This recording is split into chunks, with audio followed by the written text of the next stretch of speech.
One of the things I wanted to speak to you about was what I love about Fit for Rescue is the sort of rejection of quick fix firefighter fitness that we've Mm. seen a lot of, and we speak about it before on any sort of fitness. It doesn't be about the fire service, but there's this line that we've said before about boring consistency, not just hype. And you help people kind of fall in love with that process, not just the outcome or the test state or something like that.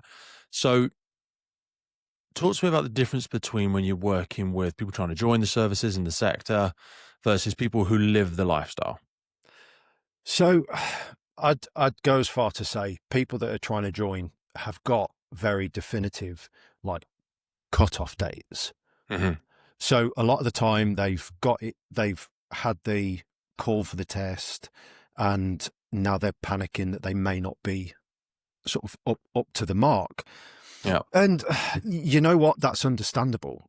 When all those years ago, when I was going through the process, I kind of got to a point where my fitness was good. I knew what I needed to do. The information wasn't necessarily there, Mhm. and it was trying to search out what I needed to do. But I still got to that point then where I wasn't just training for that test. Mhm. It's kind of going, and I try and sort of instill this with anybody that I speak to and come through sort of the coaching, is that we're not just training for the recruitment process. We're training Mhm. for the recruits course. Like the recruits course is that. So that's what we're looking at. Obviously, we have to pass Okay. those tests, but we're going that step further. You're always kind of looking at that next goal. So this is Mhm. the goal, but you've got a longer term process. And that's where, when you look at stuff like these 8-week challenges, Mhm. like for me at the moment with the 12-week thing that I'm doing, it's Mhm. 12 weeks. We're working on that 12-week bit. When you give somebody a specific time frame, they'll work to that. They'll work to that Mhm. 8 weeks. So they'll expect to get a set number of things. And the amount of times I've done that when I've gone into like programs and stuff and people go, right, we're going to do this for 8 weeks. This is the 8-week Yeah. challenge. You work to 8 weeks.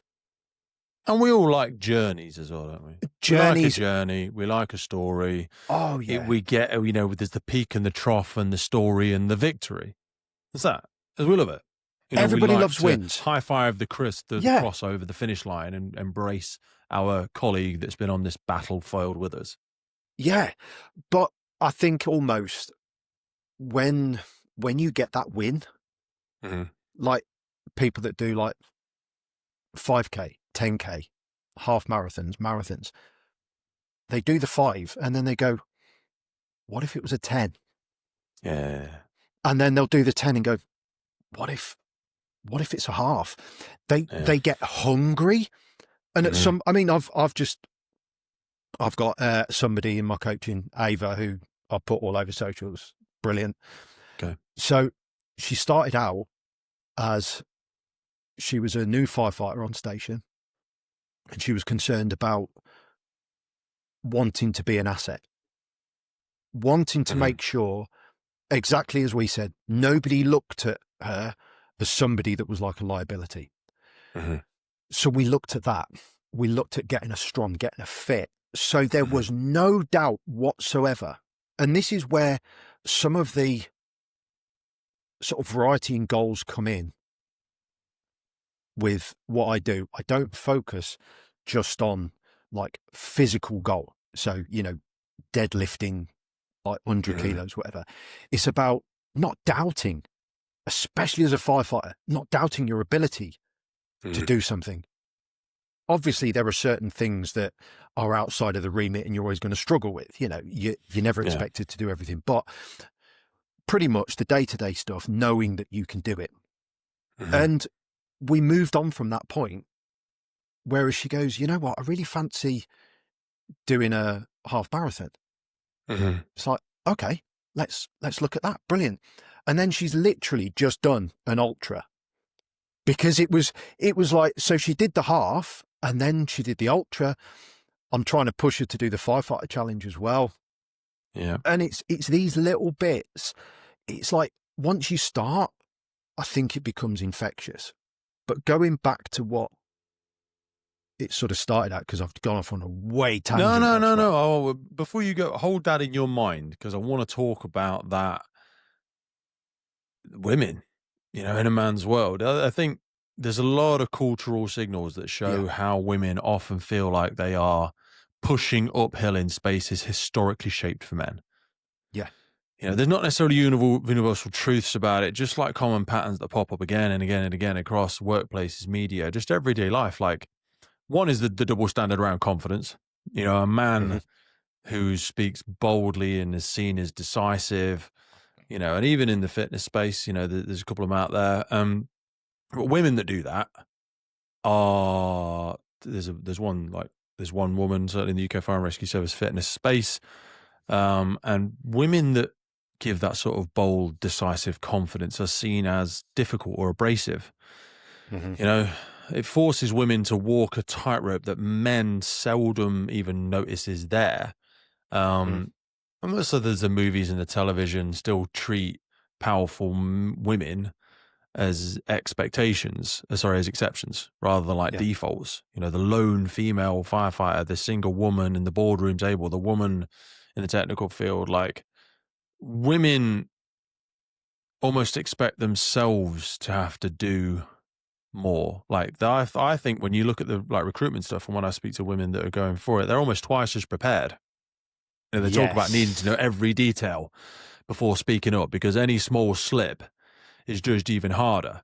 A guy would waffle off, oh, yeah, I'll run some hose. I know you guys use 64s, 45s, 52s, 38s, whatever. But if a woman came in and said, oh, yeah, I went and had a go on my, she's probably done it 10, 15 more times than he has. But if she said, I went and used the yellow sort of 60 more hoses, and people are like, the 64s are red. Okay. mm, They'd be like, fucking idiot. yeah, There's almost a much, much bigger condescension that happens with that. Men can improvise without fear of being written off. Like, we just sort of ride it through on our confidence, you know? So I wonder if, as much as the inclusivity and equity and all that sort of stuff, I think that they're still preparing and training twice as hard as probably yeah, most men are, yeah. I think. Like I've seen it when I've done the JRTs. Mm-hmm. Like the majority of women turn up and they are prepared. Like Mm. I have probably, I'd almost go as far to say an 80-20 split of female clients to male. Mm-hmm. And that's because women want to be ready and they It's want to because you've always feel got your like, top off. uh, I tell you what, that is No, one I'm thing. joking. I tell you I'm what, the fucking worst for it. Don't I worry am. about it. I'm joking. It's one of them recently. Now I've been doing this little cut. Yeah, you might see a little bit more, but But it's know one of those. what? They would still, not just women, but like anyone, if you were out there with your top off in the gym doing your thing, Hmm. people would still look at you or other men and just go, yeah, that's just a really fit guy. And then they go, Yeah, look at all the training he must know. If they see a woman fitness influencer in a shorts and top, short top, crop top, whatever they're called, sports bra, doing it, they'd be like, oh, people would just follow you because they want to get in your pants. Do you know what yeah, I mean? I'm like, well, no, they might you, also be very knowledgeable about the yeah. thing that they're doing, but we sexualize women a lot more than men, don't we? We just And do. you see the comments, yeah, and you see the Yeah, you see comments the on comments, like those you know? people's posts. It's like, oh, you're only doing that because you're a woman. You're only doing Yeah. that because of this. You want the views. You want that, Yeah, and yeah, yeah. it takes it back to what we were saying about if seeing women prepared for those tests, I love it because you know what? It shows that they're hungry. They want that role. I've seen Mm, men rock up and they take it for granted.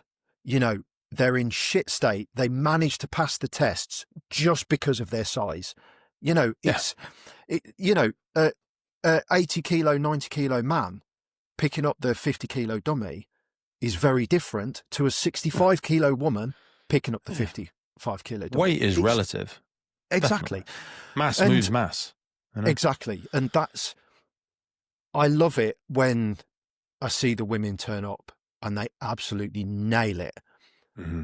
And they've put But that. they still have to go about it in a different way. Yes. Yeah. They have to Right. put that effort in, but they turn Yeah. up like they've got to. And the But they'll issue also be is, judged on their attitude. yes. You know, like a man, if a man comes and is really ambitious and driven, sorry, like it's applauded often. You're like, oh God, this motherfucker's got so much self-belief, like wicked. You know, I mean, a driven woman is warned. Be patient, be polite, be grateful. We encourage female ambition and grit so long as it's comfortable for everyone else. Not if you're a dick or if we think you're a bitch boss. You know, we're like, you get back in your box. You know, I'm going to fail you, just teach you a lesson. Yeah. You know what I mean? think no, it's weird. I do think the fire service has massively changed over the last. I think people like to say a lot longer than it actually is. I'd say probably the last 10 years. It's starting to see a change. But like what we were saying, if somebody fails at something, if a woman fails at something, it's because she's a woman. If a man fails at something, it's just because he's a bit shit or he was having a bad day. And that's test was rigged. problem. It's a job for the boys. You know, you only got in because your mates were so-and-so or you visited that station. No, maybe you're a bit shit. But also we should always be there to defend the standard. Yes. You know, I'm all for removing barriers, but not for changing barriers or changing things. You know, I think we have personally, I think there's a lot of behavioural and cultural stuff, but I think in terms of metrics and standards, we've removed all the barriers. I don't want that pendulum to swing too far, pushed by the weight of equality, equity, and inclusivity to the point where we get so open-minded our fucking brains falling out. Do you know what I mean? We still need to have this driven by logic and remember the job that we're actually here to do. I would like to see some of the fitness tests increased to get in. The strength test, definitely. Because the strength test is an interesting one because that again might be slightly sexual. Sexual? What's the word I'm looking for? Sexist. There you go. Sexual. Certain things, I think. So the rural test, for instance, the equipment carry, that's the same test that I did 20 years ago to get in. And we've now got heavier cutters, heavier spreaders that we're using. Now, while some of the equipment is there, but there is and especially with like the dummy drag, I would like to see a heavier dummy. Well, that was the answer that the Fire Fit Council, was it Fire Fit? Yeah, that's the one that the gentleman from there who I had on the podcast didn't have the best answer for. And I said that to him with respect, and he was also open to going, yeah, you know, because they base it on the average weight of the population a number of years ago. But that is the wrong data set to pull it from. Wasn't it also supposed to be like half of if you had like a team of two? Yeah. Yes, because it's a team of two and it's half of the average weight of the... Not all of the population get stuck in fires because the people that get stuck in fires are those that are of generally poor health, couldn't get themselves out by themselves. They might be infirm, poor mobility, overweight, bedbound, whatever. It's not small children typically that are getting stuck in fires. And second, B, is you're never doing it as a team of two. Not never. No. You're more often than not doing it as a team of two. Because guess what number one's doing? Managing the hose reel, holding the tick, doing the other stuff. They're leading you out. And that's how we train people. Yeah. We train you to do it. But I mean, we do show you how to do it as a team of two. Yeah. But in a BA where it's you're not doing that. Yeah. You're not doing that. You know, it doesn't, when it collides with reality, you are doing it by yourself. Yeah. So you must do it by yourself with that. So that's where the logic kind of makes sense. Okay, half the national average.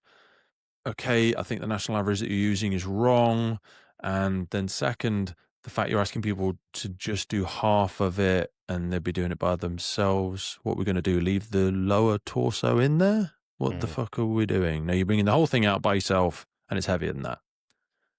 That's the math that we should be optimizing for.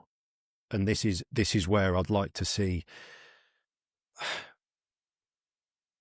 I almost feel it's a testing regime now that is almost setting people up For failure. for failure. Mhm. Even with ongoing like training. Mhm. Having a conversation with somebody yesterday, they put loads of effort in to pass the tests, and then they've been in for like 6 months, they've done all the training, they've done BA and everything, and now they're on station, they're on on-call station, and they're like, I don't know what next, because even the Mhm. fitness test is this, it's not that. And I mean, I put a post out the other day about, if you're a firefighter and you don't think that you could pass the initial rural test tomorrow, you need to do something. Like Mhm. the initial test that any firefighter now should be able to go and absolutely nail those tests without Mhm. any doubt whatsoever. And if you've got any doubt, then you probably need to do a bit more. But again, they're not, especially when it comes to dummy drag. I know people go, well, we don't get casualties out all the time. That makes it even more important because we don't get them out all Mm. the time. Mhm. And the training dummies It we doesn't have on. matter. No. Military prepare Yeah. for war their entire career, and Yep. something like 87% of them will never do it. Yeah. You They do the will drills and never everything. deploy to a Yeah. conflict zone. You do the Ever. drills so you're slick when it happens. When you do Yeah. get that in that tight bedroom, not on a drill ground, in the tight bedroom where you've got to drag somebody off a bed first and now they're on the Mhm. floor, you've got smoke around your head so you can't see properly, you're having to feel. Mhm. And this brings me on a little bit nicely to a bit of a health and safety point, Mhm. because the service that I'm in, because of an incident that happened where somebody twins their back, our training dummies are no heavier than 30 kilograms. For fuck's And sake. yep. And the thought process behind that is that you don't need the weight. It's about the manual handling technique. Well, I'm sorry, the manual handling technique comes from lifting up that weight. If you're not able to lift that weight up in a safe, controlled environment, you 100% aren't going to be able to do it on a job, or you're going to struggle on a job. Again, I think there's been a clever cognitive switch here, which is I agree with what they're saying, and that applies to manual handling training, Yes. which is where you do manual handling training by your service as part of your initial recruitment, and you pick up an empty box. Yeah. And they look at your technique and your positioning around the central load. Are you assessing where you're going, the journey, the route, blah, blah, blah, blah, blah, the shape of the load, all of that jazz. That is the thing you do for initial. So like we have a light version of a 13.5 that's just got the bottom round on it. That's got the jack beam, and then it's had the other rounds taken off it. And we use that for training. Yeah. Yeah, because you don't want to drop the big thing straight away. And it's awkward, always awkward, when you're doing the confined No. space, blah, blah, blah. And then when you train every day, you will use the 13.5 on station. That is the big heavy one, and blah, blah, blah. You don't go, well, it's just about technique, Pete. I just want to hear the words of command when they pivot it. Do you know what I mean? That's not going to map over. No. You're going to fail and drop it. You can't do. And you're going to hurt someone. You're going to hurt yourself. And you're going to drop it on somebody else.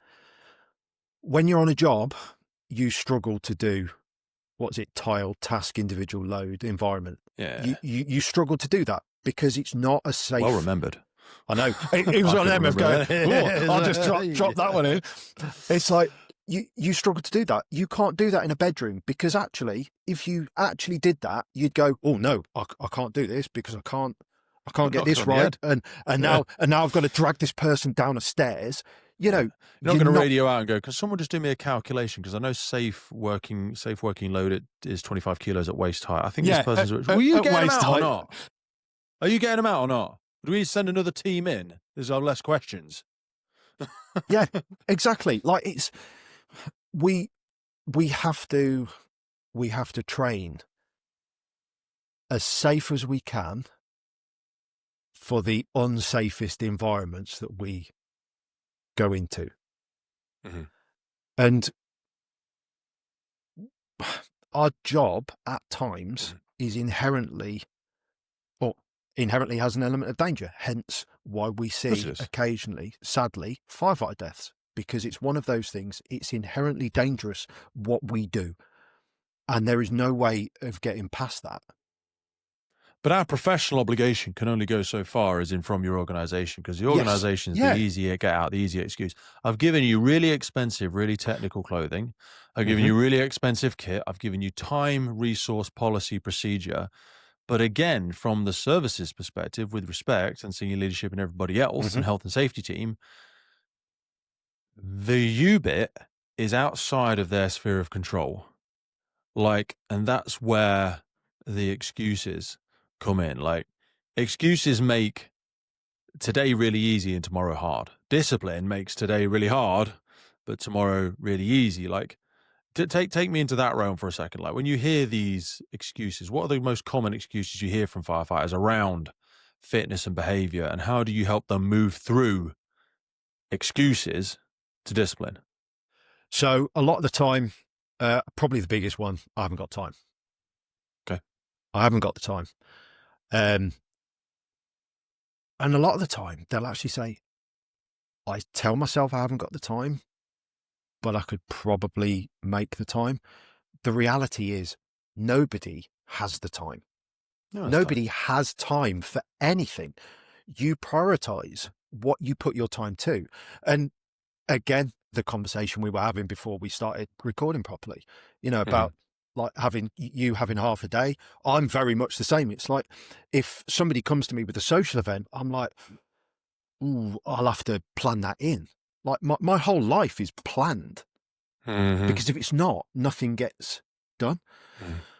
And I think with that, Or it's, stuff does get done, but just the other mediocre bullshit that yeah, the rest of the world would like you to do. yes, you have to, life is a load of sacrifices. Mm-hmm. You sacrifice one thing to do something else. And like I always say there's no solutions, only trade-offs. yeah, I think it was a Buddha or something that was like, life is suffering. You must choose your suffering. The yes, suffering of doing it or the suffer of regret. yep, Everything is an exchange. Everything is a swap. When I say to someone, I don't think I've got time for that this Sunday, what I'm actually saying is the thing you're offering to me is not as important as the other thing I'm doing. That's yeah, all I'm really saying, but it sounds harsh if people say that. So we say I haven't got time, but what I'm really saying is I'm choosing right now to be here talking to you rather than being with my missus on a yes, Sunday midday eating lunch with her right now, because this is important to me. I think Chris is an interesting person and I would like to have this conversation with him and do this. And I'm actively choosing not to be with my daughter, be with my missus. I'm choosing not to be at the gym. I'm choosing not to go and change that front right bulb on my vehicle that's been out for 3 weeks. Genuine truth. Took the bulb with me to station yesterday. Also didn't have time to do it during stand down, but I did have time, but I didn't make the time. and That's all it is. It's a choice. that is the biggest thing. It's about where you put your priorities and how you feel about them. So a lot of the time when people go, I haven't got the time, I can't find the time, it's actually the fact of them going, I don't know what I need to do, and I'm Mm. worried about what I need to do. Uh, you know, social media, massively great platform, but what you see on there is firefighters doing high rocks, firefighters doing these like really complicated workouts, Mm-hmm. and they're doing this and they're doing that. And there's nothing wrong with those, nothing wrong with them at all. But if you keep getting fed those and Mm-hmm. people go, I'm really worried about that. I've never done anything like that. And now, Yeah. I'm seeing like, that's what everything is on these Yeah. platforms. And I'm You've like, got to oh my meet God. someone where they are, because you're Yes. like saying, ready, we're going to jump from step 0 to step Yep. 24. And they go, I can't fucking leap that far. Yeah. I cannot leap that far. Do you know what I mean? Take me back to one step in front of the other. Yeah. You know, you're trying to ask me to do a Strictly Come Dancing. Take me back to the hokey cokey. Yeah. Yeah, I could do the hokey cokey. Yeah. Okay, take me there. So much is what people feel they have to do, or they might have to do, and they're Yeah. worried. They're genuinely like panicked. They're like, I don't know what I'm doing. And actually, sometimes it is just that thing of like coming back and going, there you go. This is what we're going to do, and let's walk you through it. How you getting on? Like, let's just take it nice and steady. I think a lot of the time, some people just have no inclination. Mhm. Like they literally, especially some of the people that have been firefighters for a long time, it's like, I'm not going to change. I want to do this. I want to eat that. And I get Is it a by. will or is it a skill? Do you not have the will to do it, or do you not know what you're doing? Because the not knowing what you're doing is a diminishing excuse in a Mm, world of ever accessible resources. It's not your resources that are the problem, it's your resourcefulness. Do you give a mm. fuck? Do you know what I Yeah. mean? You can access 1,000 workouts, 1,000 videos. In fact, shameless post, and I hate to do it to you because I don't want to trigger you in this, but you know the cardio fitness people, the fire decks. Have you seen Yes. them? Yeah. Yeah. I've got some. Oh, they've wicked. I don't know if you'd be pissed off Yeah. because like you didn't come up with No. the idea, but yeah, on these they're great, aren't they? Do you know what I Yeah. mean? They're idiot Yeah. proof. They're You have brilliant. them in the gym. What's this one? Legs on fire, 10 squats, 10 lunges, 20 squats, 20 lunges, 30, 40, 50. It's a normal rating and advised. You can do it, make it a bit harder, and tune it can be ASET if you want. Twat proof. Yeah, Yes. easy. Yeah. Shameless post. We don't make any money from it, but they give them away as part of our competitions. These are fantastic. These are. Oh, these got this. This is the ones at the front because I did this 2 days ago. You know, we're doing that 9/11 challenge. Yes. They've got a 3-4-3 9/11 workout. Oh. 50 step ups, 50 push ups, 50 tire flips, 50 tire hits, 50 squats, 50 sit ups, 43 burpees.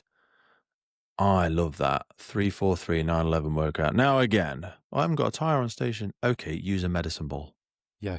Use a kettlebell. Doesn't really matter. Just flip it up. Yeah. It's a nice little way to gamify it, isn't it? But I Yeah. only bring those up to say that it's not got to be that complex, gang. You know, we're making this harder than it needs to be sometimes. Mm. Well, even, I mean, I haven't done it yet. Again, this is one of those things. I haven't had the time to do the post yet. But even a You haven't normal, made time. I haven't made time. I haven't made the time.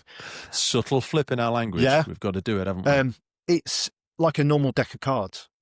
A normal deck of cards, and doing that. Yeah, again, you haven't got to buy that shit. No. But again, if you don't know, You just a lot write of, down clubs, hearts, diamonds, Yeah. spades. That's squats, that yeah. lunges, that's press ups, that's sit ups, and then just Yeah. pull them out and work through Yeah. the deck. 9, Yeah. 12, 18. Yeah. Yeah, 18. That's not cards. It's, But do you know what I mean? yeah, but it's that, I think some of it is just people have no inclination. They're there going, I get by, I'm okay.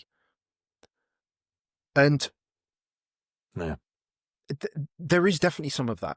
There is definitely some of that there, is that I'm not a fitness person. I'm not a fitness And person. also, you barely passed the test, but you did pass the test.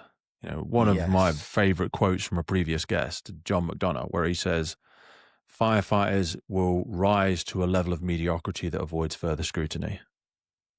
Banging quote.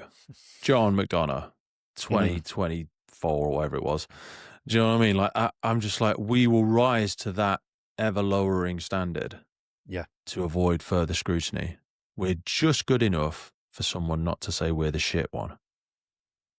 And that's not everybody. I probably makes me sound like a bit of a wanker, but like, it's not everybody, but it's accepted. That's the problem. Yeah. Do you know what I mean? Take me back to those standards for a minute, because I know we're talking about standards. And I have this problem, just to go back to recruitment for a second, about anybody can be a firefighter, Chris. Yes. Yeah. Yeah, well, I'm not sure they can. In a world sorry. where people as in, talk a lot about Yeah. inclusivity and retention, which are obviously important, but there's a brutal line that is creating soft standards that everyone can meet for a hard job not everyone can do. that's It's the point. irresponsible and unethical. Yeah. Anybody could be a firefighter, but not everybody Yeah. can be. No. And that's the point. It's not just a physical job. It's a mental job as well. And you have to have the mindset to be able to do it. Like, some people come in, again, I've tested some people and they're like, oh yeah, I smashed that test out. It's like, mate, you're a knobhead. Like, you have not got the right mentality. Just because you've passed that physical test does not mean that you are then the right person to be a firefighter. That's Goodhart's law. Do you know what Goodhart's law is? No, go on. So when a measure becomes a target, it ceases to be a good measure. Yeah. So VO2 figures, treadmill cutoffs, bleep versus Chester versus walk tests. We have started training people to beat the metric rather than train for reality. Yeah. You know what I mean? You want to Yeah. be learning to dance before the music starts.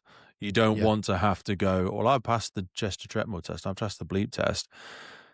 Can you give examples of that where like incidents or times or training where you've realized this is not the time to discover I am unfit? This is where I cash in everything I did in the quiet sessions to be able to survive the reality of what I'm being asked to do. I think you did post about it, about running up some stairs a little while ago. Yeah. So I had, there's a couple of jobs that stick in my head, to be fair, but there was a person's reported house fire, and it was about 11:30 at night, and I was on day crewed at that point, so I was on call. I'd come in from home, and I think it's one of those, you come in, you never know what you're going to. You know, it could be a standby, it could be a fire, and as it happens, it's person reported. And I was a crew manager at the time, and I was sat in the back, and we're having those repeat calls, those calls that everybody is there listening. You're hearing it on the radio, you know, controller there going, we're on the phone to the caller. She's in one room at the back, the window's open, there's smoke coming out the bedroom window. Her mum's in the bedroom next door that she can't get to, and there's a fire downstairs. So obviously straight away, like you're getting goosebumps because you're like, this is it. This is, Fuck yeah. this is what we're going to. And you're fucking vibrating with excitement in the back. Yeah. And I remember turning around to the watch manager, and I was like, mate, are you happy that I know what I'm doing? Like when we rock up, because obviously they need to go to the front to let the BA team in. I'll go to the back. And he's like, yeah. So we have to park about 100 meters away, just because of the access to it. And you can see the orange glow where this house is. So it's like, love it. Shit. And it's like, you're there and you're going, right, fuck it, come on. And I jump off and I run down and go to the back garden, boot the gate open. I did try it first. I didn't just like dive straight in. Fuck but it was locked. So straight in. And I can see this fire at the back door, underneath like a concrete, like porch bit. And I can see the woman hanging out the window, and she's like, my mum's in the bedroom next door. Like, and there's all this smoke going in through the window. And it's one of them literally just going, right, I want you to get down on the floor. I'm going to come back in like 30 seconds. Leg it back to the truck, grab the Short-X off, leg it back with the Short-X, like over my shoulder as you do. And the first thing, I know that woman's safe. I put it up to the concrete porch, and this is where I got told off by a group manager that turned up as well. Put it up to the concrete porch, climb onto the concrete porch roof to shut the window that was open that's letting the smoke in. Go back to the woman, climb in, and get it down. And it was probably about, and the dog. Got the dog out as well because she had to get the dog. Didn't get bitten. Well done. Didn't get bitten. Dogs act weird. Little Jack Russell. But I think what it was, like they're usually horrible. I've got dogs of my own. And it's that thing of going, you just have to pull them in. If there's like, it's already a nerve-wracking environment for them. If you're sort of loose with it and sort of holding that here, they're going to be nervous. Oh, yeah. But it was one of those things after, when all of that stuff's done, everybody's out. They've got everybody safe. The BA crew have gone in the front. And it's that point after, probably 15, 20 minutes, where you've got water on the fire, it's starting to do its thing, and you sort of take a breath and you go, fucking hell. Like, there was no hesitation, no doubt. And when I say, like, running, it's sprinting in fire kit with ladders, Like, which you're always going to do. which you're So always when going we to go, do. don't run it, don't run it. Yeah, That's a liberty. That yeah, is a elite, privileged opinion because yeah, you're not doing it. yeah. You know It's what I mean? By the time you get into the position where you're making the policies, you're not on the truck anymore. no. So you have a blurred sense of, you have a distorted memory. We all do. And we Yeah. go, well, in my day, yeah, I mean, we did train hard and everything like that, but we were so prepared, we didn't need to run. Fuck off. Yes, you did. Of And you course should do. have. If you didn't do, Yeah. then you probably could have done more. Yeah. Okay. Even now, as a watch manager, when I jump off, I'm doing my 360. I'm not strolling. No. I'm not strolling doing my 360. If I need to get to the back of a house to see what it is, I'm not I'm doing dawdling anything. I'm around. scrambling over a fence. I'm doing whatever. Yeah, Yeah. exactly. I'm not going to ask every other firefighter to do that. And when we've got a bit more of an appraisal of what the crack is, then maybe we'll get a ladder Yeah. to go over that, Yeah. fence that I've just fallen over. But I'm just going to get round there because I need to know what's going on. Yeah. It's all those bits.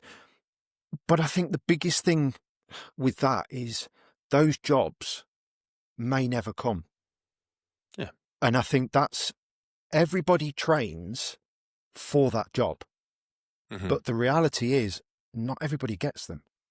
And they're very rare that actually even people don't see them. So they end up, there can be a sense They end of up becoming, genuinely believing that it will never happen.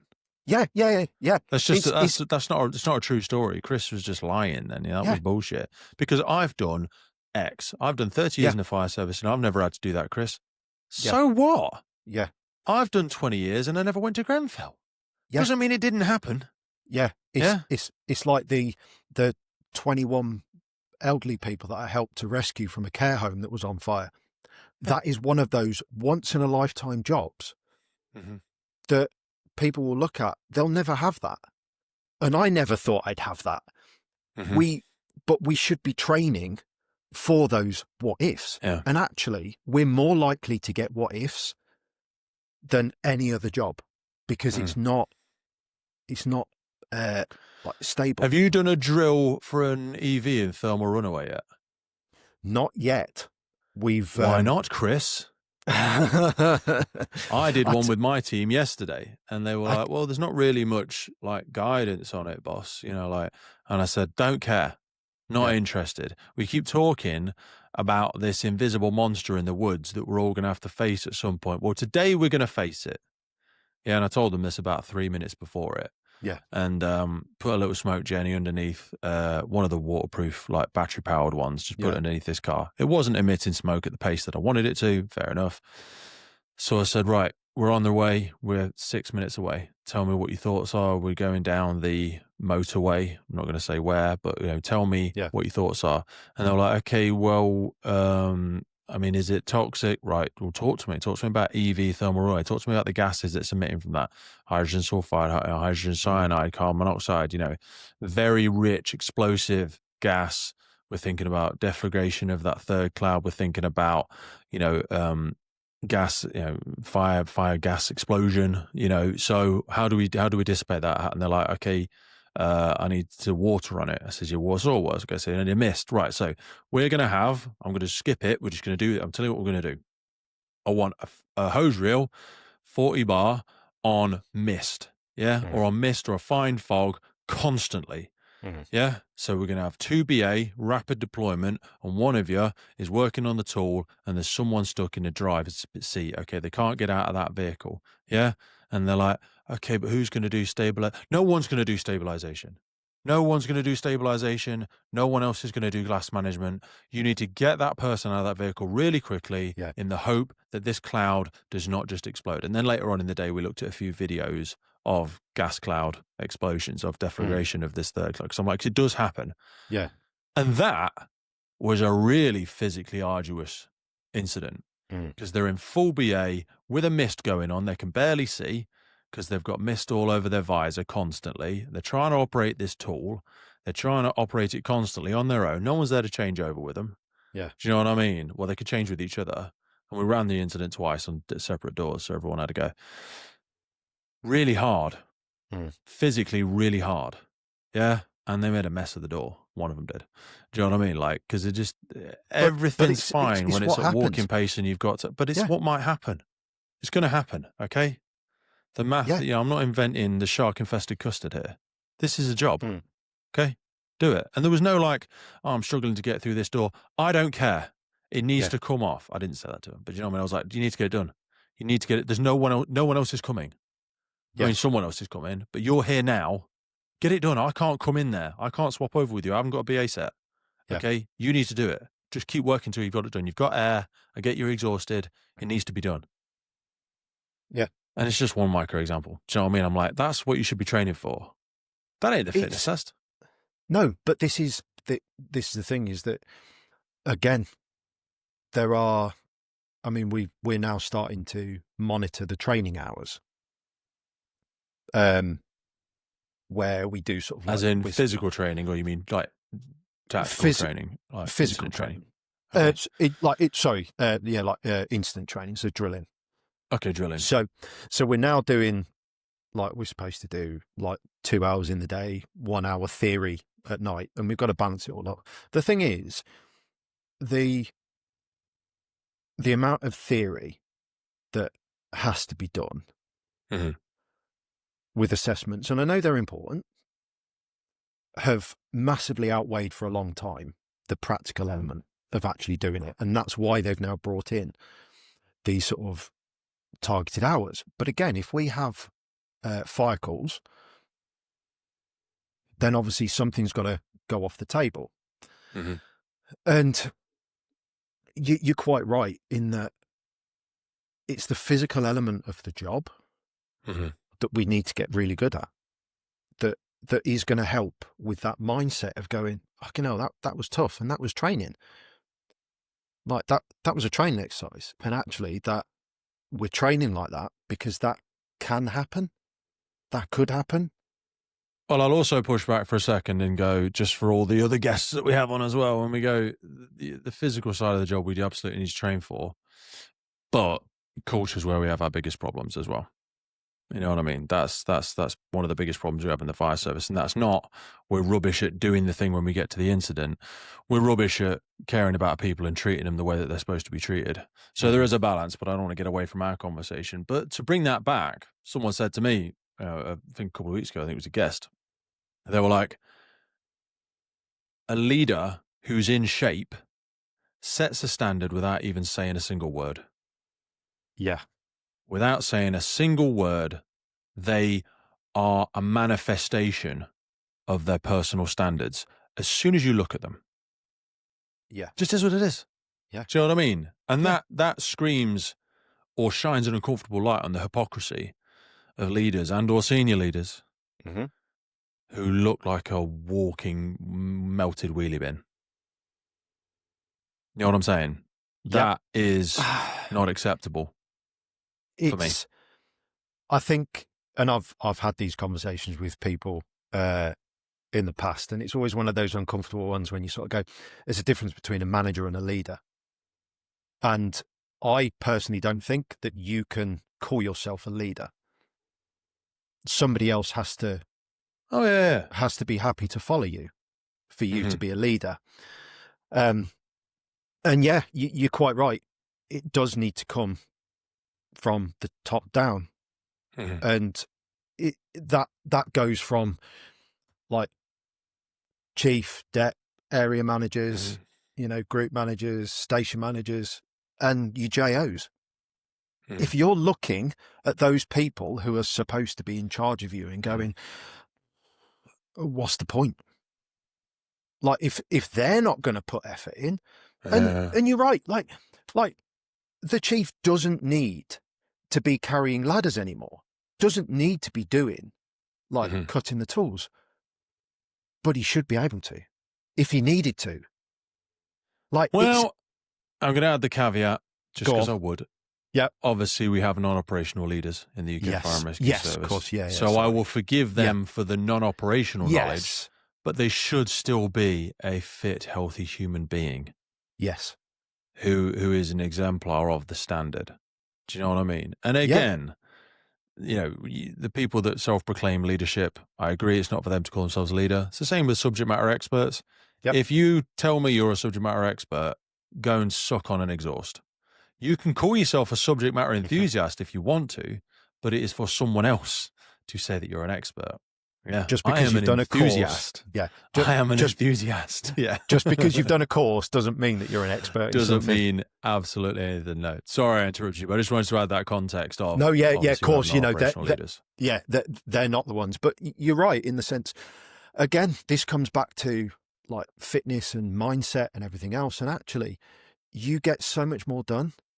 You feel so much better in general about the things that you're doing when you're fitter, when you're healthier. Your brain works better when you're giving your body what it needs.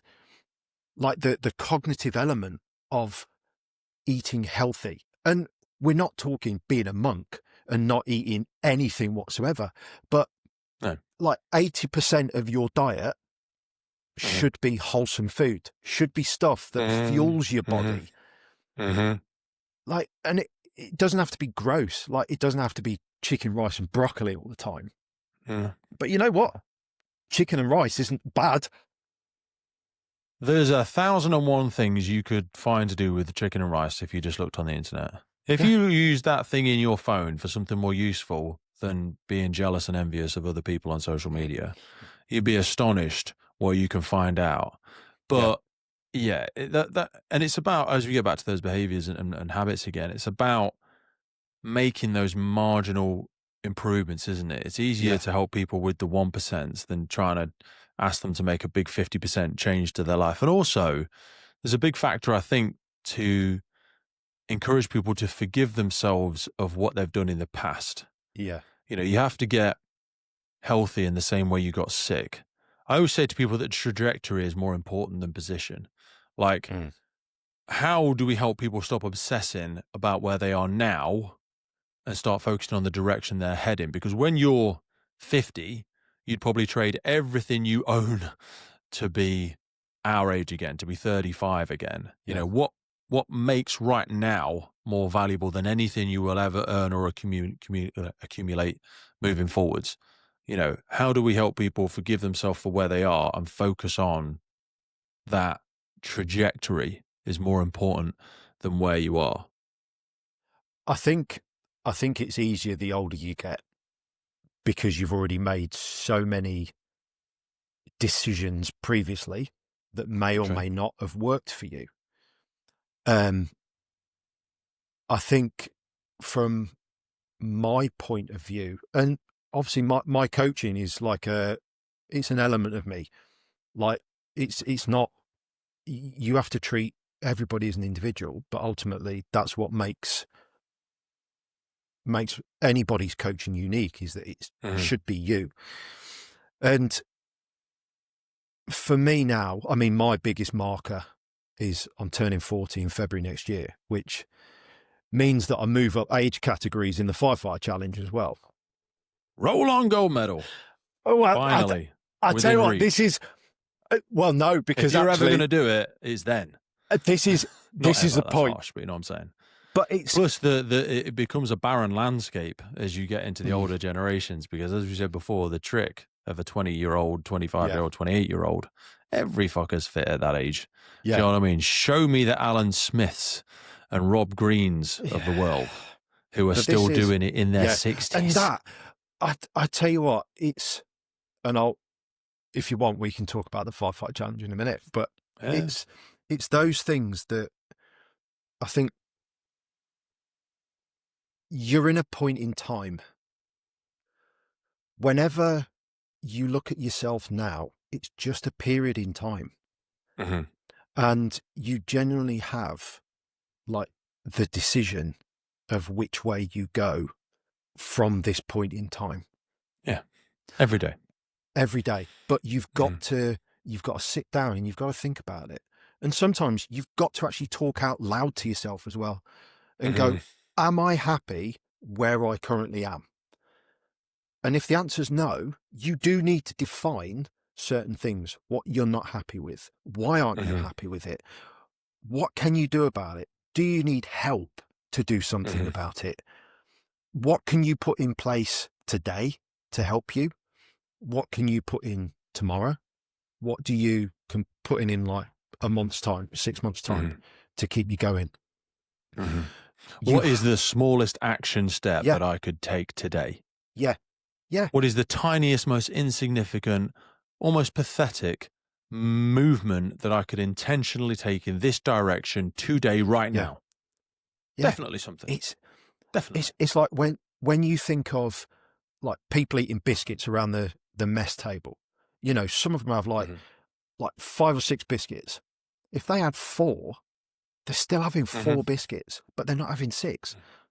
Mhm. That's that little bit of progress and movement towards something different. Because at Mhm. that moment in time, if you have six, you're staying where you are. Mhm. If you have four, that's a little bit of progress.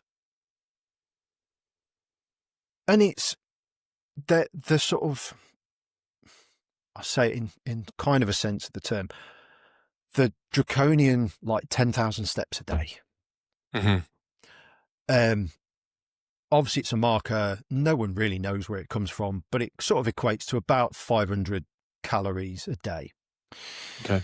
Um, Now, I know from being on shift and being stuck at a desk a lot of the time, if I don't go to the gym and make a concerted effort to do some movement, there is a good chance that if I leave station at the end of shift, it will be about 5,000-6,000 steps, if not less. And I think being aware of where you are is a massive tool to mean that you can actually progress forward.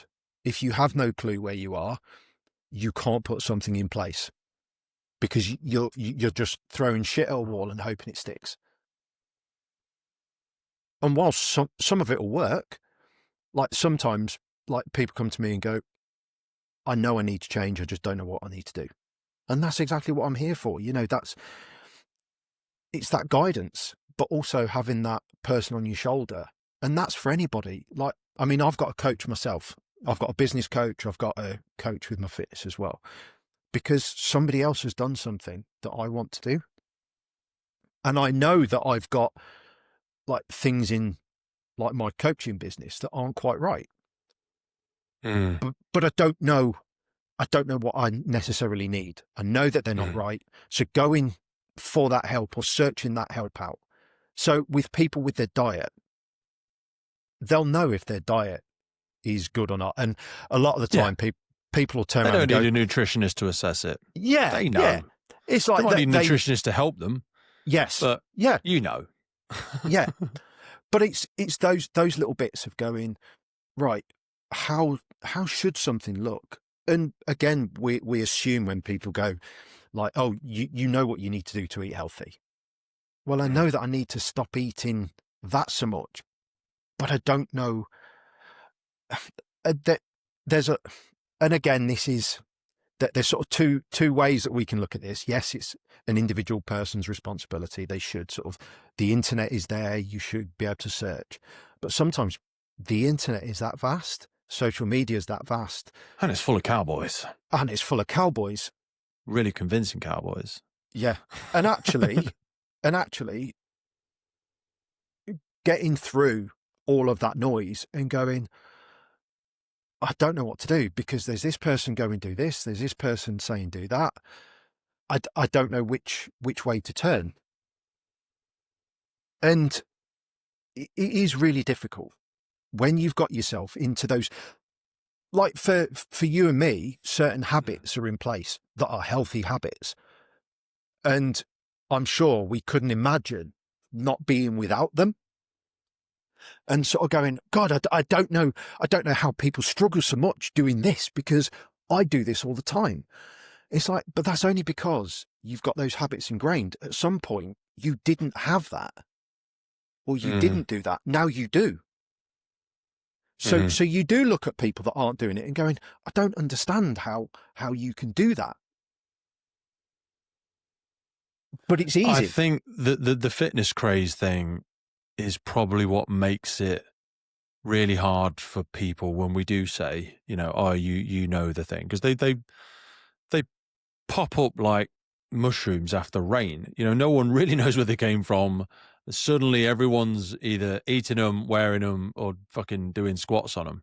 Do you know what I mean? So there's a new fitness craze every single Yeah. week, whether it's swinging kettlebells and chanting affirmations, or cold plunges, or you see some of them are mad. I'm convinced the next one will be like extreme blinking to build eyelid strength or some Oh bullshit. God, yeah. Like how do you help debunk some of those myths?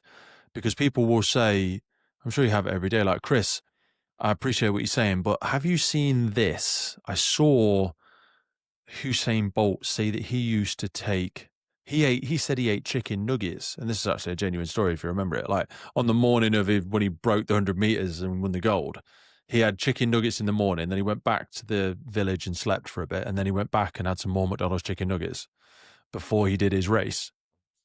Now that was just because people don't know. A lot of people were getting food poisoning and getting a bit sick from eating food from the Olympic Village that they weren't sure of. So he just wanted something safe, really sterilized.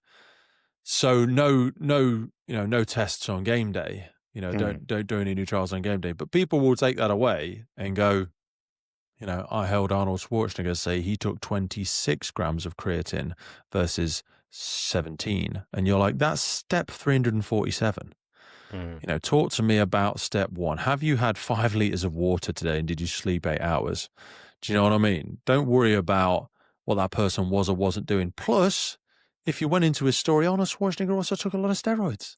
Yeah. Okay. So let's not, the fake influencers, Yeah.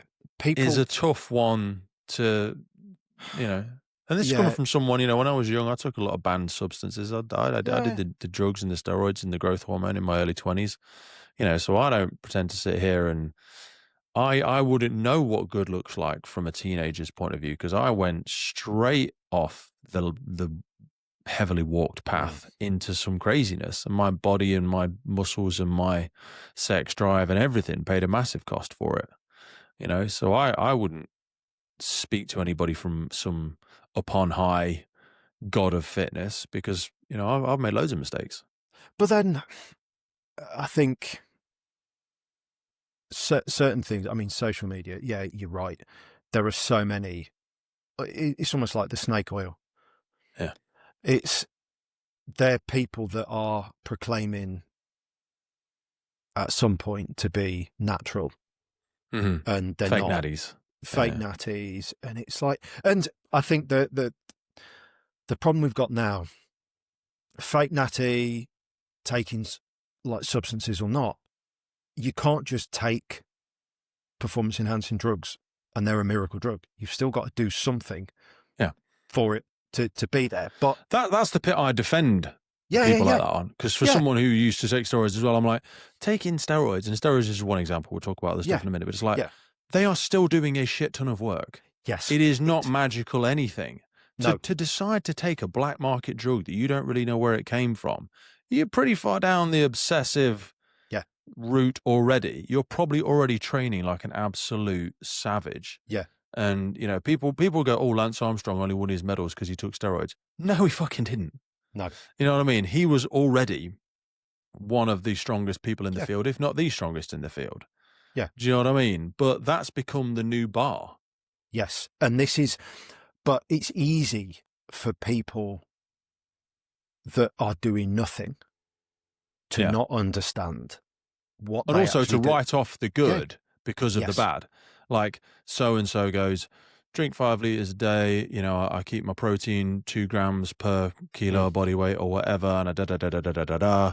Oh, yeah, and total transparency, I do inject 2 mil of test or whatever a week. Yeah. Someone goes, oh, well, the rest of that is bullshit then, because you're just that way because you take performance enhancing drug. Yeah. And then they throw the baby out with the bathwater. Yeah. So that's why people like that should probably just stay out of the goddamn space. Yeah. But of course they never will, because they can. Yeah. But it's made worse by, The Rock and, Chris Hemsworth and everyone else who's clearly taking steroids. Yeah. But the people just live in a bubble. But again, You know what I it's mean? that thing now where we've actually got some of these older celebrities that are taking like testosterone replacement Yeah. therapy. So they're now legally Talk to taking. me about that, Chris. Oh, well, Oh, oh, controversial. so I'll lead by saying I will absolutely be on board with doing it whenever yeah, my blood tests yeah. suggest that it's necessary in my 40s, 50s, whatever. But I'll let you go first and then I'll come Well, in and I had a blood test this year I know you did. That's why I wanted to bring it because in. I saw there it. is there's a lot of stuff, and to be honest, it's still there. I was surprised to hear you were pregnant again I know. I mean because you're a that was little the slut. strangest thing. Sleeping with all them boys. I know. You know, it just happened. It happens. But it's What happens on station stays on. exactly. Anyway, you go know, on. it's a close watch. But it's one of those. Me and my where- dad do everything together. It's fine. Carry on, please. It's I'll when shut they up call in a me minute. daddy. That's the problem. That is the one. Go on. It was one of those things where some of the things I felt like a bit of fatigue, like sex drive wasn't quite where I thought it should be or where it had been in the past. So I had this blood test and I was like, you know what? Some of the markers came back as a little bit low. Mhm. So having the meeting with the doctor, and again, it's one of those things. I think nobody thinks it will happen to them. I think it's one of those that now it's more prevalent, and kind of the message again is getting out there going, you know what, it's a test. Have a look. Like it can affect you. But I spoke to this doctor, and to be fair, the doctor turned around and she goes, well, your testosterone levels are within the acceptable levels, Quote unquote normal range. normal range. Yeah. However, Who she wants said, to be normal?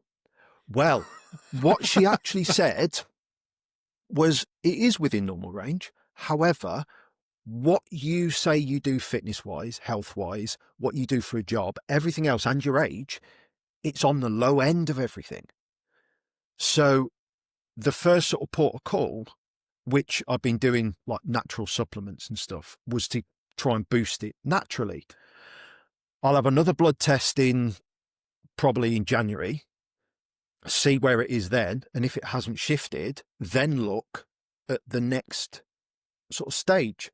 But after, what was it, after 30? Was it 1%? After 30, yeah, after 30 males, your testosterone tends to drop or start to drop. And it's something that is now being spoken about more, but it has such an impact, and it can make you feel shit. Your sex drive goes down, like your muscle mass and everything, if you're not doing stuff to try and combat it. You know, there's all these things. I mean, we're lucky in the sense that we just have testosterone, but the testosterone replacement is the equivalent of the female HRT. Like women have been taking it for years. Yeah. And this is where I think it's sexist in reverse, because even if you just go from the biology, women experience, you know, dramatic hormone cliff when they hit menopause, and that can happen at different ages. Estrogen, progesterone don't gently decline, they drop fast and hard for women. That creates the predictable cluster of symptoms in hot flushes, bone loss, you know, their genital, they have urogenital issues, mood disruption, and it became an accepted thing that they would start taking HRT because the effect is obvious, both in physiological and psychological. It's clear that they need it. But men and men's testosterone, they don't fall off a cliff. It drifts slowly, often barely perceptibly. You know, the decline is not universal. The symptoms can be caused by sleep deprivation, obesity, stress, shift work, alcohol, medications. Type 2 diabetes is a big lifestyle factor for it. So when men show up with low mood, tired, it's usually not necessarily a deficiency in the testosterone at first, and we just think, oh, it's getting old. And it makes TRT trickier as a clinical decision. But for decades, society has framed menopause as a medical condition that needs treating. You know, when women have a problem, society says, what can we do about this? But men are just told to tough it out and man up. You know, when men have a problem, we're like, well, what are you going to do about it? You know, that created a world where female HRT is mainstream and male TRT is treated like a vanity bodybuilding Yeah. project or shortcuts, and that's what I think bothers me and discourages men from seeking things that would make a dramatic improvement in their mental health, in the ability they show up as a partner or a father or a spouse or an employee or a friend, you know? Yeah. I think it's kind of systemic of how men are seen in society still, Hmm. and how you're perceived as a man. It's like, oh, your testosterone dropped. You need help to bring that up, do you? Like the whole mental health conversation. It's like speaking up as a man and going, Hmm. I'm not okay. Something's not right. It's starting to shift, but there's still so many pockets of it of going like, oh, what's up now? Like, deal with it, kind of thing. It's Yeah. it's that it's that almost suffering silence element of it. They think And men are requesting it for the wrong reasons. They think we're chasing youth yes, and performance and libido rather than yeah, treating it as a true deficiency. yeah, And that I just don't think it's a fair way that we assess it. And I think it frames men as weak, old, erectile dysfunction, useless. We just want them to steadily go away into the silence of old age yeah, and not make a fuss, yeah. you But know? it's such a big thing, and it can make such a big difference to so many Mhm. people. And honestly, I would encourage anybody over the age of 30, just have a blood test and see where you are. I need to get one of them on. I need to get one of those testosterone testing companies on to talk about it because TRT is way more tightly controlled Yes. because they say testosterone deficiency is far less common, but I think it's far less common because you don't test for it. Do you know what I mean? Yes. That's a half Yeah. truth, Yeah. You you know? you have to go out of your way to Mhm. get that test yourself. Like I think both doctors. sexes deserve Yeah. proper hormone care Yeah. with precision, evidence, and honesty, rather than Yeah. just stereotypes or the excuse that we're taking shortcuts. We don't say to women, just learn to age gracefully and get fat and be useless at your job and struggle with hot flushes and struggle with life. That's nature, darling. All right, struggle Yeah. with it. We'd never say that. We would never say that because no one wants to see women go through that. But it's No. okay for men. Yeah. It's Fuck 'em. just that. It's just that. Shut up and get on with it. Yeah. You know. I think that's a rough one for, it's probably a really provocative one. Oh God. Yeah. I thought that might be a nice segue to get into some more of the mental elements of it because we spoke a lot about the physical elements, but Hmm.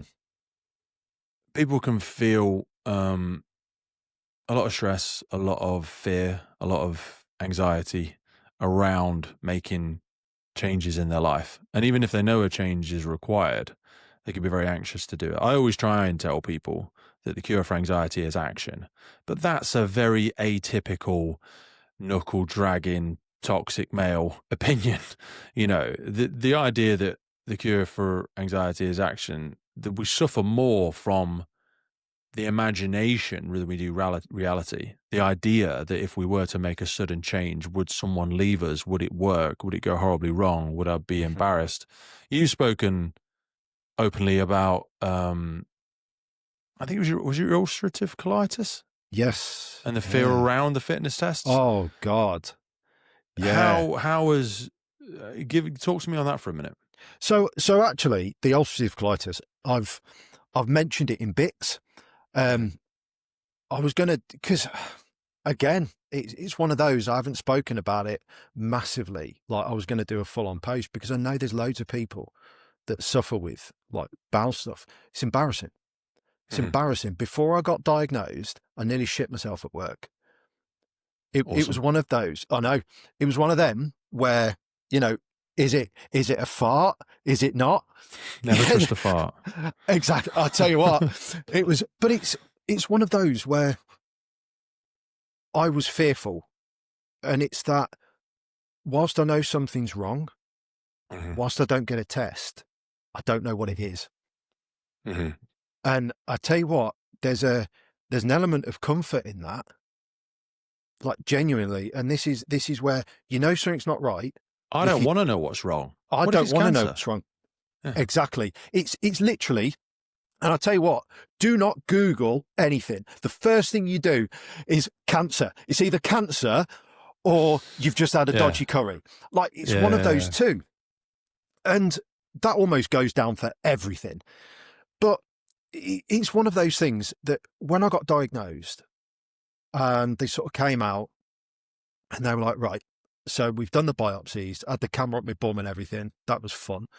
Like, Wicked. just chatting away to the doctor as he's there going, yeah, is that all right? Yeah, I'll do. Don't threaten me with a good time. Yeah. It's like, but it's like when they actually come out and they go, right, we've had it confirmed, you've got ulcerative colitis. Now, at the moment, we don't know how bad it is. We don't know how far round your intestine it's going. There's basically one of two like courses of treatment. You've either got to be on medication for the rest of your life, and we may be able to control it with some sort of diet changes, or we have to take out a section of your intestine and you've got to have a bag fitted. It's like that. That's the two. And I remember... They're never a good fashion accessory, are they? And I tell you what, the first thing I thought was, how is this going to affect my job? How am I going to be able to be a firefighter with a shit bag on? And that was... But what that was the anxiety, because I didn't know. And that was your imagination creating future that's my imagination. Fears and monsters in the closet. Yeah. It's created. I haven't got the answers. So what my brain does is straight away go, this is going to happen. It fills that part of the story that you haven't got. And from that, I mean, luckily it's ended up with medication.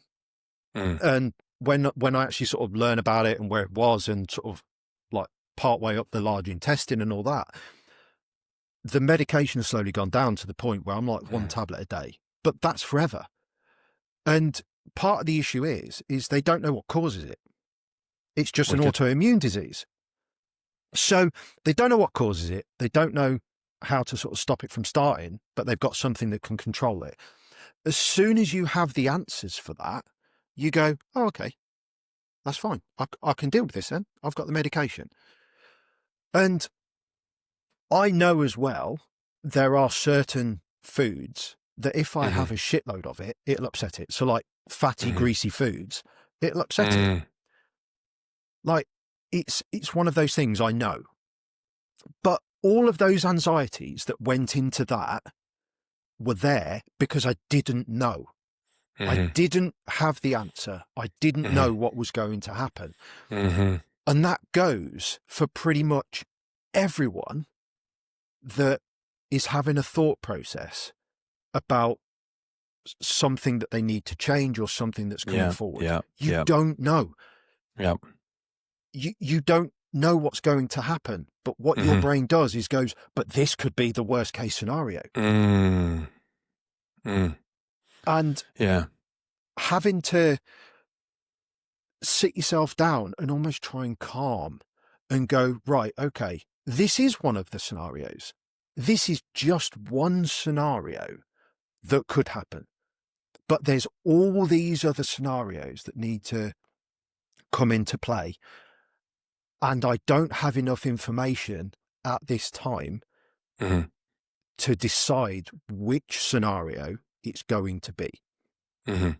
But whilst you stay in your mind and you keep going, right, it's just like those ideas bouncing around off the inside of your head. That's what I say about action. Because trying to think your way out of a thinking problem is like trying to sniff your way out of a cocaine addiction.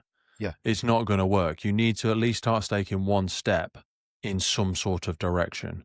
Because only then, we don't know what's around the corner. We can make a decision about what's around the corner when we get to the corner. But until we get there, we're just inventing shit. But sometimes you have to take that step back and actually admit and go, I haven't got enough information at this point to make a definitive like course on this issue. How do we shrink that back down into the here and now? Let's take it back, because I'm conscious about our time. I want to be respectful of your and my time. And I'd love to have you back on, mate. I've really enjoyed our conversation. We're going to split this into two parts. because we've Yeah. done like an hour and a bit on both of them. So Oh, we'll wow, do a double yeah. hit on this one. People are moving towards, by the time this comes out, people will be rapidly progressing towards New Year's. Mm. Big time for gym goers. Everyone rejoins in January. Yeah. And they say they're going to do all this stuff. And but the problem is, at the minute, they might be doing nothing. You know, you are what you do, not what you say you're going to do. Yeah. The magic is usually that you're looking for is in the work that you're avoiding. So when you think about helping people as they move into this January period, and I'm sure you'll have a load of people join up with you in January, and that's great. But most people are waiting for that January. They're waiting for the perfect conditions to start. But what they often don't realize is that starting is the perfect condition. Do you know what I mean? How do you give me some examples of people that you've had or you have in your program who started before they felt they were ready? So the biggest thing there is that if you wait until your perception of ready, then it might never come. And exactly like we've spoken about with the action, You're never going to get all them ducks in a row. Yeah. you're never going to get all those ducks in a row. But also, what you'll do is you'll stop when stuff gets difficult because it's not perfect. So you'll always be searching out for that perfect condition. I can't do this because of why. One of the things that I coach a lot of is about baseline. Getting in a set of baseline habits and baseline situations that inevitably, when life does give you lemons, you've got something to fall back on. It's about those foundations. If you don't build solid foundations that you revert to your previous habits. And this is where pretty much everyone within my coaching program that has been or is now.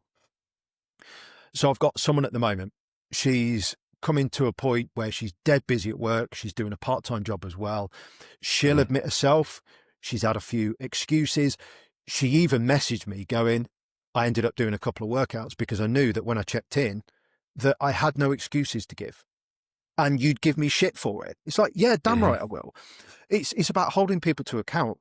But ultimately, if somebody goes, I have not done any workouts this week because work has been manic. I've been like on shift, or obviously like, because I coach people that are trying to get in as well. They're in 9-to-5 jobs. They've got families, they're single parents, everything else. It's that thing of going, okay, what have you done then? Have you done everything you can do? Has your diet been good? Have you tried to be as active as you possibly can? Yeah. How has your sleep been? You know, how's your stress levels been? All of those things of going, if you fall back to those, you haven't gone as far back as you think you have. Yes. And that's that foundation to work from, is that even when everything is so busy, I mean, I used to train, I'd happily train 6 times a week because I enjoyed it as well. But if I did that now, I'd struggle to get anything else done. So sometimes it's kind of I try and give people the tools to go, right, so your program that is in there now is like 3 to 4 days a week. But you know what? If you struggle to get those 3, those 2 workouts are the ones that I'd like you to do. If you struggle to get like 2, that's the one I'd like you to do. It's having that. Don't make good the enemy of perfect. Yeah, it's understanding that there needs to be flexibility, especially in what we do with shift work, that turning around and going, right, what I want you to do, you're going to be rigid. And I mean, we can't work Monday to Friday. That's what I see with 21-year-old personal trainers getting it wrong all the time. Because you're speaking from a lens, if you've got no kids, you've got a no full-time job, you live with your parents, you know what I mean? You can't wrap your head around what is involved in this adult's life. You have no context. No. You know what I mean? If you tell me you're a 25-year-old life coach, get to fuck. No, not a chance. It's like you don't. It's only when you step back and you look and you go, holy shit, you know, I can't do that. Like I can't train that. Like when when you see these ones going, oh, you've just got to train 4 to 5 times a week to do this. Yeah. How, like 60-minute, 90-minute sessions. It's like some people can, like some people make that opportunity. I do occasionally. Like I enjoy it. It's one of those things you sort of get in and you start. I'm going to do it stuff. straight after this. Yeah. That's what me and my missus are going straight after this. Perfect. Like then we're going to do all that, and we're going to have a nice sauna, and then we're going to go for some afternoon brunch. Love it. Probably not brunch in the afternoon, is it? Whatever that is. Yeah. But anyway, yeah. but that's because my daughter's not with me this weekend. I don't do exactly. That every weekend. But if she was, then you do something different. Life would. I got it done before this in the garage this morning, where I've got very little kit. It'd have been totally different. It wouldn't have been an Instagram worthy fucking workout. I promise you that. But that's the point. It would have been. And this is where we need to change some of those perspectives. Point. I love that. Yeah. Is that, it's the perspective of what you've done. It's the perception of what you've done. Oh, I've only done that. No. You haven't only done that. You've done that. You've made that opportunity. You've taken that opportunity with that option that you've got available to you now. You chose to do something instead of nothing. But also, nothing sometimes may be the answer. It's that thing of going, if you miss one, only make it one. Don't make it 2, 3. I think so much of what we're talking about here, because you've alluded to it there, and I think it's a great place for us to wrap up and perhaps close with, is you've got a really brilliant sort of queen bee analogy, which I think maps perfectly into like fit for rescue. And you probably can't relate to it, but what I mean is great people, greatness is not always like genetics. It's what happens when someone ordinary is given extraordinary support. We help raise more queen bees. With your story, I think it's really important to think about when an ordinary person is given extraordinary support, how much the community in Fit for Rescue is actually about people feeding each other and feeding them better futures rather than just swapping gym programs. That's more than what your guides do. And putting out those things in your life, surrounding yourself by those people. They say your vibe attracts your tribe, don't they?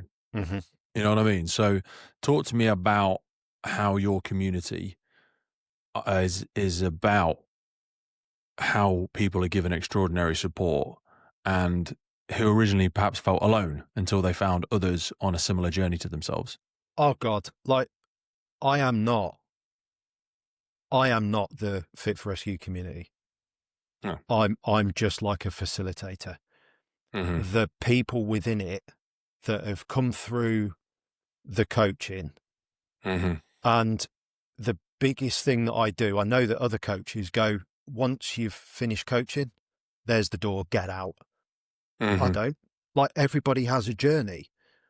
And sometimes, like we started off with, sometimes that journey stops with you and they move on to other people. Nobody leaves the Fit for Rescue community if they don't want to. They're still in there. The support that everybody gives. And I shit you not, we've had stuff from crocheting to baking cakes. Like we've had boyfriend stuff. I was called a matchmaker the other day because someone's now working in a gym and apparently she wouldn't have been in the gym if it wasn't for me. And she had a new friend come round. Beautiful. But it's those we like having nice friends. Exactly. Nice friends is good. But it's stuff like that. But as well, trying to get, I mean, I've been a bit shit at it, trying to organise actual events, but actually getting everyone together. It's more than that. And that's it. We have this with the podcast all the time. People say like, oh, let's do a big get together. Fucking hell. Like we've got international guests or national listeners all over the world. Yeah. You know what I mean? And again, don't make good the enemy perfect. If we met up and there was only 200-300 people there, that'd be incredible. But it's don't make great the enemy perfect. You know what I mean? What you're doing now with the virtual community, is incredible. And they all step up. And I see the Fit for Rescue t-shirts on loads of different people that I didn't know knew you or were involved with you. Do you know what I mean? There's loads of social indicators where you go, oh, there's a lot of people that have connected with the Yeah. community around Chris, not Yeah. necessarily just Chris. It's that thing of going, when you feel like you're part of something, it's really important. And Yeah. it's like what I put, it's inclusive. It's massively inclusive coaching. This is not just about, a shape. This is not about fat loss. It's about performance. It's about fat loss. It's whatever you want it to be. It will shape that. Like it's giving people a place to go where they don't necessarily know what they want. They know that they're struggling. They're either like, they're firefighters now that are struggling. They're people that want to be firefighters that aren't sure what they need to do, or want that extra boost, want that person in their corner, but not just a person, a group of people. And that is what I bill it as. It's not just me. Like, it's everybody else within the community that gets behind you if you use it for that purpose. Like, everybody's there to give you that push. Regularly, there are people turning around. And this is the brilliant thing, and I'll always say people to do this. If you're quiet, you don't want that help. You're there. Like, if you decide not to go to the gym and you go, I'm not going to post anything. I'm not going to put in there that I'm not going to the gym today. You don't want to go. Like, it's difficult. But when I see those messages of people going, I need some motivation this morning. I'm really struggling to do this. I'm really struggling to get out of bed.